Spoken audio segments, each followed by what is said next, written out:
Good morning, and thank you for the opportunity. I chose the title because it's quite an interesting circumstances or set of circumstances that we've got in the market. Where in South Africa you've got bond yields that are quite high, and you've got equity yields also quite high, also low PE. So which is the winner in this current volatile environment? How you do structure for that? So just quickly, a quick recap of the performance. It's encouraging to see that over the last year, the funds had a nice return in performance, and the longer term numbers also looking quite good at this point in time. So quite pleased with the recovery in performance. If we look at where the long-term track record, a nice bounce back, still slightly below that inflation plus 5 long-term target, but in the first quartile in terms of the medium equity funds. So just the major contributors to performance. What's encouraging to see is that a lot of our hybrid instruments over the last year has actually delivered performance. Last time when we spoke about Remgro. That is one of our top 5 contributors. And if you look at our losers, those are mostly Rand hedge denominated securities, and I can deal with that in questions if there are any questions about any of the specific companies. Just moving on to bonds versus equities, which is the main topic. So we all would have watched the Fury and Wilder fight quite recently. So I just matched them up to see how bonds and equities compete against each other. So if you look at bond yields versus equity yields, we've got the 10-year bond at about 9.9% yield, the equities yield at 8.5%, inflation at 4.9%. So giving you a real return of 5% in bonds and 3.6% in equities. So what's interesting about bond yields at the moment, I mean, that 5% real return, that's not far off what you would expect as a real return from equity. So you're almost getting an equity risk premium currently being in long bonds, and that's the 10-year bond. If you go further out and you buy at 2044, I mean, that yield is close to 11%. So with inflation at just under 5, that's over 6% real return that you're getting from that bonds. So you would have seen an opportunity fund that over the last 3 to 6 months, we've significantly increased our bond holding to the highest level it's probably been in 5 years. If we however look 12 months forward, because we're seeing such strong earnings growth recovery in South Africa, the forward earnings yield is 10.7. So on a forward basis, equity is actually looking more attractive to bonds, especially if you compare our local assets to US assets. So if that gap to US, I mean, our bond yields 8.3% above US bonds, and our equity yield 6.1% above US equity yield. And I've just listed the historic gap. So both those asset classes cheaper in terms of the historic gap to use equities. So if we just look at the real return from bonds, and that's over time, we can see how that's trended up over the last decade. So as I said, capturing a very nice real return at the moment. If you look at the difference between us and the US, which is called the carry trade, again, very attractive return that you're getting above developed market assets. Now, at some point in time, if in a yield-starved world, money gets crowded out. And I mean, we've seen big outflows out of the bond market and out of our equity market. I think as South African political conditions improve, as our economic growth improve, suddenly foreigners and foreign investors could look at South Africa and say that could be one of the areas where there's still a bit of a catch-up trade. Everyone's looking for, call it the COVID reopening trade, and I think South Africa could be one of those beneficiaries. So we are well poised, both in our bond market and our equity market, to capture some of those flows. If we look at our equity market on the left-hand side, that's relative to emerging markets.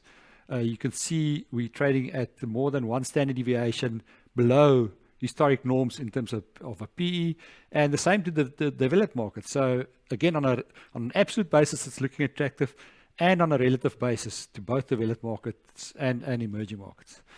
So what's the what's the conclusion? Is it a draw? We've got the bond yield versus the equity yield. You're seeing on a current basis bonds looking more attractive, but on a forward basis equities looking more attractive. So I think in a balanced portfolio you want to own quite a bit of both. The least attractive asset at the moment is cash. If you look at the cash yield that you get versus the yield that you can get on bonds or equities, I would argue that one should be shifting some of your money market fixed interest investments into higher risk assets, into balanced funds, into low equity, medium equity, even high equity balanced funds. And I mean, the example I used, if you just buy a 2044 bond, you're getting 11% a year for 13 years. A real return of 6%. You can actually buy that and go on a bit of a holiday. So quite attractive. Just our outlook on asset classes, as I mentioned, we almost see most SA asset classes as cheap. Bonds, property, equity, and hybrids, we're still finding value. SA cash is sort of fairly valued. Developed market equity we see as fair, except the US. All US asset classes we see as expensive. US equities, US credit, US cash, and also developed market bonds, where most of your developed market bonds are giving you a negative real return, unlike South Africa, where you're getting a very attractive real return, which gives you a bit of a buffer for any instability. And then just lastly, our positioning at the moment, and I contrasted what our positioning was in April to what the position is now, and you would have seen that our bond increase is the major change. We've increased our bonds from 10.4% weighting to almost a 25% weighting. Equities slightly down as we've taken profit on some of our well-performing assets. Convertibles also slightly down. That was because we converted our Royal Bafokeng convertible bond into equity, and that did superbly for us. But most of those increase in bonds financed from cash. As I said, we see the cash return as not attractive at this point in time relative to your other opportunity set. So that's it from my side, Dave. Thanks so much, Omri. I know I put you under some time pressure there, but you outperformed yourself. I'll admit to not being the in-house analyst on the fund, but I'm quite surprised to see that bond position, particularly the local, going up to 25%, and the offshore was at around 8 or 9%. Should the SARB look to go on an aggressive hike cycle towards the end of this year or even early next year, what sort of repercussion would that have for the fund?